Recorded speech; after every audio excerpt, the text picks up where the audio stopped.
इस वक्त जेलेंस्की की जान खतरे में है। मतलब यह है कि युद्ध की दशा और दिशा दोनों का बदल जाना। यूक्रेन का पूरा भूगोल बदल सकता है, रूस जीत सकता है, नेटो हार सकता है। यूक्रेन के राष्ट्रपति जेलेंस्की की जान को बहुत बड़ा खतरा है। यूक्रेन की संसद ने इसे समझते हुए देश के नए राष्ट्रपति को तैयार करना भी शुरू कर दिया। यूक्रेन की संसद ने फैसला ले लिया कि जेलेंस्की नहीं रहे तो उनका उत्तराधिकारी संसद का स्पीकर होगा।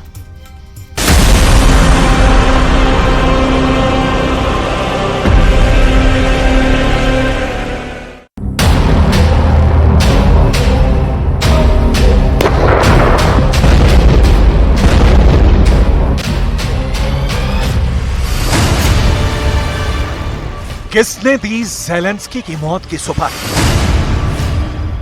कितने में तय हुआ जेलेंस्की के मर्डर का सौदा? किसके ऑर्डर पर शूटर हुआ कीव रवाना? किसने रची जेलेंस्की के हत्या की साजिश? जेलेंस्की की जान पर बड़ा खतरा। जेलेंस्की की हुई मौत तो कौन संभालेगा यूक्रेन?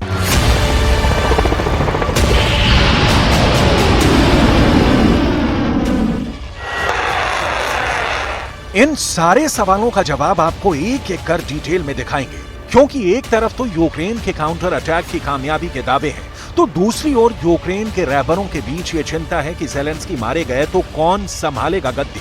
लेकिन उसके पहले ये जानना बहुत जरूरी है कि जेलेंस्की को मारने की प्लानिंग क्या रूस वाकई कर रहा है या ये पश्चिमी मीडिया का प्रोपेगेंडा है जो दुनिया को जेलेंस्की से भावनात्मक स्तर पर जोड़ने के पीछे है।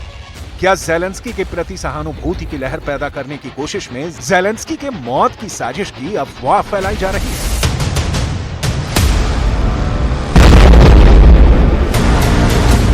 सवाल है, यूक्रेन को क्यों लग रहा है कि जेलेंस्की कभी भी मौत की नींद सुलाए जा सकते हैं? क्यों खंगाली जा रही है यूक्रेन के संविधान में राष्ट्रपति की ताकत की परिभाषा? क्यों यूक्रेन में हो रही नए राष्ट्रपति के लायक नेता की तलाश? क्या जेलेंस्की के बख्तरबंद बंकर वाला सुरक्षा सिस्टम फेल हो गया है?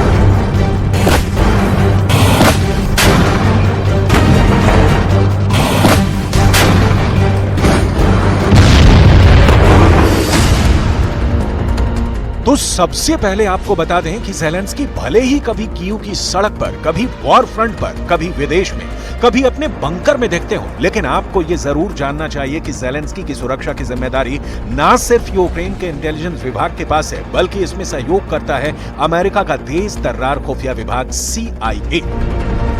ये वही CIA है जो पुतिन की नाक के नीचे जेलेंस्की को व्हाइट हाउस पहुंचा देता है और रूस के खुफिया विभाग KGB को भनक तक नहीं लगती। जेलेंस्की का बंकर आपको जरूर देखना चाहिए, क्योंकि जिस जेलेंस्की की जान को खतरा बताया जा रहा है उस जेलेंस्की तक पहुंचना मुश्किल ही नहीं, नामुमकिन सा है।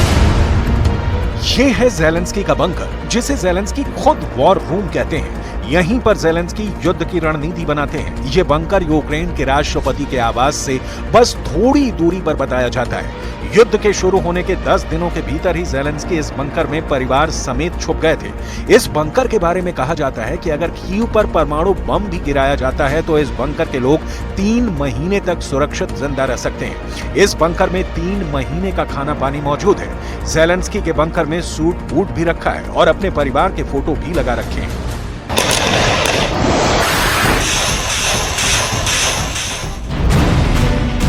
जेलेंस्की ने कोट पैंट पहनना बंद कर दिया है। युद्ध की शुरुआत के साथ ही उन्होंने वर्दी धारण कर ली है। सेना के चीफ कमांडर हैं जेलेंस्की और उन्हें अपने टाइप के लिबास में देखकर यूक्रेन की सेना का जोश हाई होना लाजमी है, जिसका उदाहरण दिखता है कि रूस यूक्रेन युद्ध नतीजे की ओर नहीं, सिर्फ तबाही की ओर सरपट दौड़ रहा है। लेकिन यहाँ तो सवाल है जेलेंस्की के प्राण का। बंकर, यूक्रेन का इंटेलिजेंस डिपार्टमेंट और अमेरिका का खुफिया विभाग, क्या हत्यारा इन तीनों दीवारों को आसानी से लांघ जाएगा और जेलेंस्की कीव में ही मारे जाएंगे?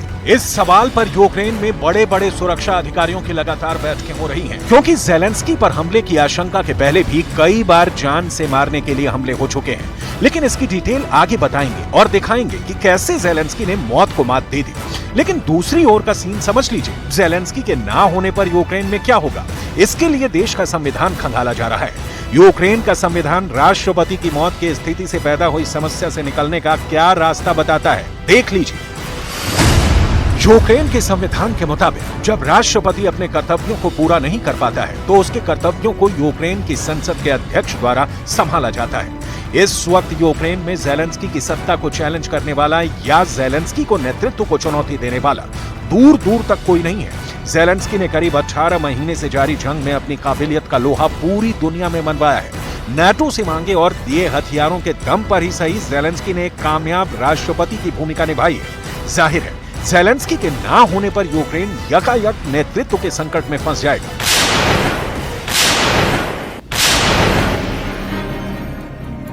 और नेतृत्व का संकट मतलब युद्ध के दौरान समस्याओं का दलदल। तो यूक्रेन में बारिश तो 4-5 महीने बाद आएगी, जिसे लेकर कहा जा रहा है कि अब की बार की बरसात यूक्रेन में पुतिन के पहिए को जाम कर देगी। इस बीच ज़ेलेंस्की को कुछ हुआ तो खेला बदल जाएगा। लिहाजा ज़ेलेंस्की के प्राण की रक्षा यूक्रेन जी जान से कर रहा है। बावजूद इसके राष्ट्रपति ज़ेलेंस्की मारे गए तो क्या होगा, ये जानना भी बहुत जरूरी है। यूक्रेन राष्ट्रपति संसदीय सरकार प्रणाली वाला एक गणतंत्र है। संविधान में सीधे निर्वाचित राष्ट्रपति, एक प्रधानमंत्री जो राष्ट्रपति द्वारा नियुक्त किया जाता है और एक संसद की व्यवस्था देखता है। यूक्रेन की एक सदनीय संसद का नाम है वेरखोवना राडा, जो 450 प्रतिनिधियों से बना है, जिनकी अध्यक्षता एक स्पीकर करता है।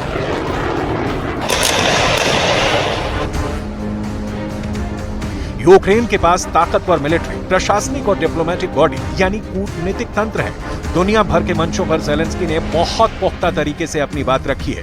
कहने का मतलब ये कि ज़ेलेंस्की इस वक्त यूक्रेन में इकलौते ऐसे नेता हैं जो पुतिन की कूटनीति को समझ भी रहा है और मैदान में करारा जवाब भी दे रहा है। यूक्रेन में ज़ेलेंस्की का कोई विकल्प मौजूद नहीं है। यही कारण है कि पश्चिमी मीडिया में ज़ेलेंस्की की हत्या की आशंका की रिपोर्ट छपती रहती है। कहा जाता है एक बार, 2 बार, 3 बार, 4 बार, 5 बार या 6-7 बार नहीं, दर्जनों बार ज़ेलेंस्की की हत्या की कोशिश हुई है। ज़ेलेंस्की हर बार बच निकले, उनका बाल बांका तक नहीं हुआ। ज़ेलेंस्की की जान पर खतरे पर ज़ेलेंस्की के टॉप सलाहकार मिखाइल पोडोलयाक ने क्या कहा, सुनिए। राष्ट्रपति ज़ेलेंस्की की एक बार नहीं, दर्जनों बार हत्या की कोशिश हुई है। ज़ेलेंस्की पर जानलेवा हमले रूस के खुफिया विभाग ने किए हैं। ज़ेलेंस्की की जान लेने की कोशिश करने वालों में चेचन भी शामिल हैं और वैगनर ग्रुप भी। एक बार तो हमले की कोशिश के बाद ज़ेलेंस्की ने खुद एक जूम मीटिंग की और अमेरिका के सांसदों को कहा कि शायद आप मुझे अंतिम बार देख रहे हैं।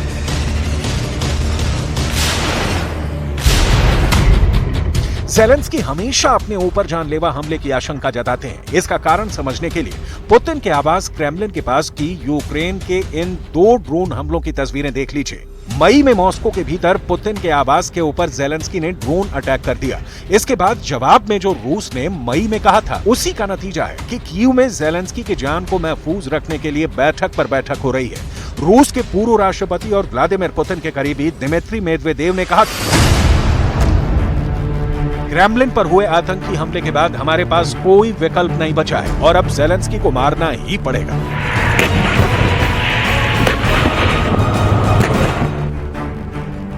मई गुजर गए, जून गुजर गया, जुलाई भी निकल गई और अब अगस्त शुरू हो चुका है। पुतिन के बेहद करीबी और सहयोगी दिमित्री मेदवेदेव की शपथ अब तक अधूरी है।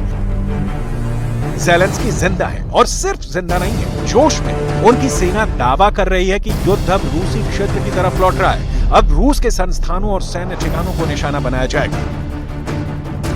यूक्रेन की एक रिपोर्ट में कहा गया है कि बखमूत में यूक्रेन की सेना धीरे धीरे लेकिन लगातार आगे बढ़ रही है। यूक्रेन की मिलिट्री हर दिन करीब 100 मीटर की जमीन को अपने कब्जे में ले रही है।